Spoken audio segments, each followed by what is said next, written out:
అంటున్నారు కదా ఇప్పుడు పురిగట్టి డిస్ట్రిబ్యూటర్స్, దీనిపైన మీ ఒపీనియన్ ఏంటి? అంటే ఇప్పుడు మన డైరెక్టర్స్ హీరోల్ని డిస్ట్రిబ్యూటర్స్ అనేవాళ్ళు మాట్లాడుతున్నారు, దే హ్యావ్ టు రీపే అని, దీనిపైన మీ ఒపీనియన్?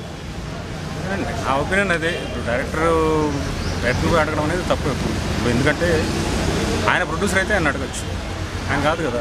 ఆయన డైరెక్టర్, ఆయన రెమ్యూనరేషన్ తీసుకున్నాడు, ఆయన వాటికి చేశారు. ఆయన విషయం ఏంటంటే నేను ఏదో 10% నేను నా వాటా ఉంటుంది, నా 10%కి నేను సంబంధించింది నేను ఇస్తానని అన్నాడు. అంటే నేను చదవలేదు కానీ ఒకవేళ అది చెప్పుకుంటే అది కరెక్ట్. సో ఆయన 10% ఇస్తానప్పుడు తీసుకొని గమ్మున అయిపోతుంది. మిగతాది ఎవరిదైతే ఉందో ఆయన ప్రొడ్యూసర్ దగ్గర అడగాలి, తీసుకో. సో డైరెక్టర్ని అడగడం అనేది 100% తప్పు. ఎందుకంటే ఇప్పుడు వాళ్ళకి లాభాలు వస్తే వాళ్ళు ఇవ్వరు కదా. 10 లక్షల లాభాలు వచ్చినాయి, అంతకుముందు సినిమాలు లాభాలు వచ్చినాయి. పూరి గారిని పిలిచి ఇచ్చారా? ఇవ్వలేదు. ఏ డైరెక్టర్కి ఇవ్వరు కదా. లాభాలు వచ్చినప్పుడు మాత్రం తీసేసుకొని సైలెంట్ కూర్చోరు. నష్టం వచ్చినప్పుడు అడగడం అనేది తప్పదు. అంటే వాళ్ళు ఏమంటున్నారంటే డైరెక్టర్ నమ్మి మేము సినిమా కొంటున్నాం కదా, డైరెక్టర్ కూడా రెస్పాన్సిబిలిటీ తీసుకోవాలి కదా అంటున్నారు.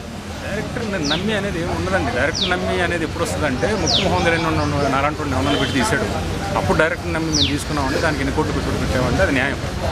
అక్కడ డైరెక్టర్ నమ్మి అనేది సినిమా వ్యాపారం వాళ్ళకి తెలుసు. కాంబినేషన్ ఇది పలానా హీరో, పలానా డైరెక్టర్, పలానా ఇవన్నీ ఉంటాయి.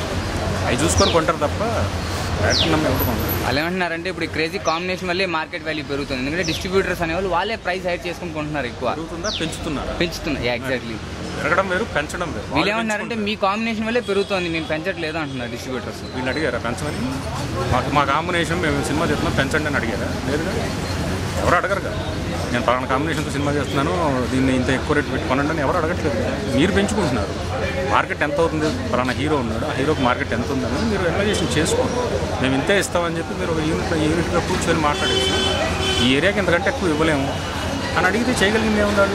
ఇష్టమైతే అమ్ముతారు, లేదంటే పెట్టుకుంటారు. ఎన్ని రోజులు పెట్టుకుంటారు? లేకపోతే మీరు ఒక్కతాటి మీద నిలబడితే ప్రొడ్యూసర్లు డైరెక్టర్లు ఏం చేయగలరు? మీ ఇష్టం వచ్చినట్టు రేట్ పెంచేసుకొని వాళ్ళు అడుగుతారండి, లక్షలు అడుగుతారు, అయితే ఇచ్చేస్తారా? సరే బాగానే ఉంది, వాళ్ళ విషయం కూడా వెళ్ళి చూద్దాం. అలా కొన్నారు, మరి కొన్నవి కొన్నిసార్లు వర్కౌట్ అయినాయి కదా, సక్సెస్ అయినాయి. మరి సక్సెస్ అయినప్పుడు డబ్బులు ఎందుకు?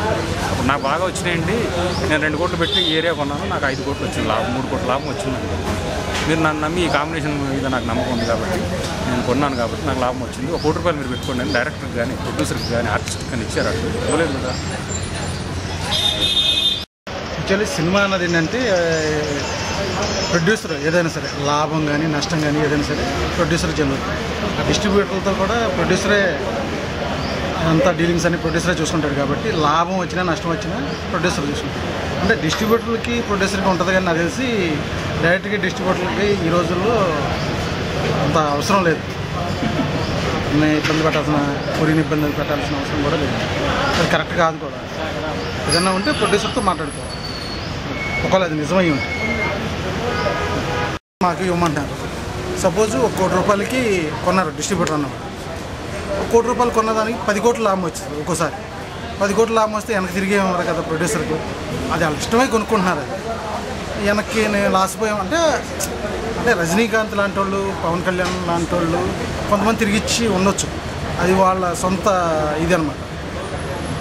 అలా అందరూ రూల్ ఉందంటారా సార్? మీరు అలాంటి రూల్ ఉందా, ఇవ్వాల్సిన రూల్ ఉందంటారా? ఇవ్వాలని రూల్ అయితే ఏం లేదు. వాళ్ళ సెల్ఫ్ ఇది ఏమన్నారంటే నైతిక బాధ్యత తీసుకోవచ్చు కదా డైరెక్టర్లు కూడా అంటున్నారు. ఎవడు కొనమన్నాడు అండి? అంత ఎగబడి నేను ఎవడు కొనమన్నాడు? నువ్వు భరించలేనప్పుడు సినిమా అనేది రిస్క్ వ్యాపారం. నువ్వు భరించలేనప్పుడు ఎందుకు కొన్నావు నువ్వు? అది నీ తప్పది. మీ పైన నమ్మకంతో కొంటున్నాం కదా సార్, మీరు ఆదుకోవాలి అంటున్నారు. నమ్మకం అనేది ఉండదు, ఇది పక్క కమర్షియల్ వ్యాపారం. నమ్మకం ఉండదు. నమ్మకం లేదు, నమ్మకం సంగతి పక్కన పెడితే ఇక్కడ ఫ్యాషన్ సినిమా అన్నది ఒక విధంగా ఏంటంటే సినిమా అన్నది ఒక ఆనందం. ఎవరికాడికి ఎవడ ఆనందం ఆడదు. అందుకే ఇక్కడ ఇంజనీరింగ్ చదువుకున్న వాళ్ళు కానీ రకరకాల వాళ్ళు జాబులు చేసేవాళ్ళు కూడా గవర్నమెంట్ జాబులు కూడా వదిలేసి ఇక్కడికి వచ్చి సంవత్సరాలు వాళ్ళ టైము ఇచ్చేసుకుంటున్నారు. అంటే మీరేమంటారు? ప్రొడ్యూసర్ని అడగడం కరెక్ట్, డైరెక్టర్ని అడగడం తప్పని అంటారు? అడగటం అన్నది వాళ్ళిద్దరి మధ్య అండర్స్టాండింగ్ అనమాట. కొనుక్కునేటప్పుడు వాడు సార్ ఏదన్నా కొంచెం తేడా వస్తే మమ్మల్ని చూడండి అని అనుండొచ్చు. అండర్స్టాండింగ్ అనమాట. ఫర్దర్గా వాళ్ళిద్దరికి ఉండే దీనికోసం అడగొచ్చు. రేపొద్దున సినిమా మళ్ళీ వాడు కొంటాకి రావాలన్నా వాళ్ళిద్దరి మధ్య ఉండే ఫ్రెండ్షిప్ అండర్స్టాండింగ్ అంతే. అంటే ఇప్పుడు డైరెక్ట్ నాకు సంబంధం లేదు అన్నప్పుడు దాడి చేయడం అనే దాన్ని మీరు ఎలా సమర్థిస్తారు? దాడి చేయటం నిజంగా కరెక్ట్ అయితే మాత్రం చాలా తప్పదు. డైరెక్టర్ గారు అనేది ఒక స్టోరీ సబ్జెక్ట్ చేస్తున్నారు. ఆయన ఈ సబ్జెక్ట్ బాగుందంటే సినిమా చాలా బాగా హిట్ అవుతుంది. సినిమా ఎక్కువ హిట్ అయినందువల్ల డైరెక్టర్ గారికి పేమెంట్ ఎక్కువ కదా. డైరెక్టర్ గారికి 2 కోట్లు 3 కోట్లు పేమెంట్ అని ఉంటుంది. ఆ సినిమా ఎక్కువ హిట్ అయింది, ఇంకో 10 కోట్ల లాభం వచ్చింది. ఆ 10 కోట్ల లాభంలో ఆయనకి ఎవరు కదండి, అవునా కదా? అదేవిధంగా ఒక డిస్ట్రిబ్యూటర్ కొన్నాడు, 100 కోట్ల లాభం వచ్చింది. 100 కోట్ల డిస్ట్రిబ్యూటర్ చెప్పిన ప్రొడ్యూసర్ గారికి ఎవరు కదా? దీంట్లో చాలా పాయింట్లు ఉన్నాయి. 100 కోట్లు వచ్చింది అనుకోండి, 100 కోట్ల ప్రొడ్యూసర్ గారు తీసుకుంటారు, ఇప్పుడు అమ్మేసి వెళ్ళిపోతారు. ఆయనకి 200 కోట్లు వచ్చింది. మిగిలిన లాభం వచ్చిన డబ్బులు నిర్మాత కూడా వీళ్ళకి ఎవరు కదా, డిస్ట్రిబ్యూటర్ కూడా ఎవరు కదా? దీంట్లో అండర్స్టాండింగ్ని బట్టి ఉంటున్నారు. అలాగా రజనీకాంత్ గారి సినిమాలో కొన్ని సినిమాలు లాస్ అయితే ఆయన లాస్ అయిన పేమెంట్ డిస్ట్రిబ్యూటర్ గారికి పిలిచిచ్చారు ఆయన. ఇలాగ మన తెలుగులో అలా ఎవరిని ఇచ్చారని నాకు తెలియదు. నేను తమిళనాడు నుంచి ఈరోజు వచ్చున్నాను. అది ఎందుకంటే అండి, మనం కరెక్ట్గా ప్రొడ్యూసర్ గారికి హీరో గారికి అండర్స్టాండింగ్ ఎలా ఉంటుందో, అక్కడ డిస్ట్రిబ్యూటర్ గారికి వాళ్ళకి అండర్స్టాండింగ్ ఎలా ఉంటుందో దాన్ని బట్టి ఇది తెలుస్తుంది తమ్ముడు. ఎందుకంటే డైరెక్టర్ గారి దగ్గర డబ్బులు అవటం న్యాయం కాదు. ఇంకొక విధంగా ఏంటంటే, బాబు సినిమా లాస్ అయింది, కరెక్ట్గా ఇది అవ్వలేదు, మాకు ఇంకో సినిమా చేసి పెట్టండి హీరో గారిని అడగటం ఇంకా న్యాయంగా ఉంటుంది. అంటే producer will be hiring A director, okay, and he is purely A hired person, and producer will be taking the director upon his ability to direct a picture, okay, and when he hires a director, it becomes the producer has to take over all the responsibilities of the movie, okay, even if it is hit or it may be flop, and no way the director is concerned with that one.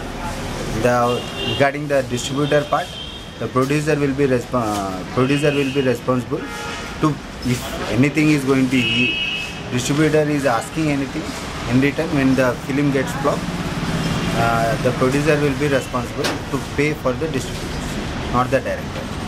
Director is a technical person, will be just exhibiting his work, which may be hit, which may be flop.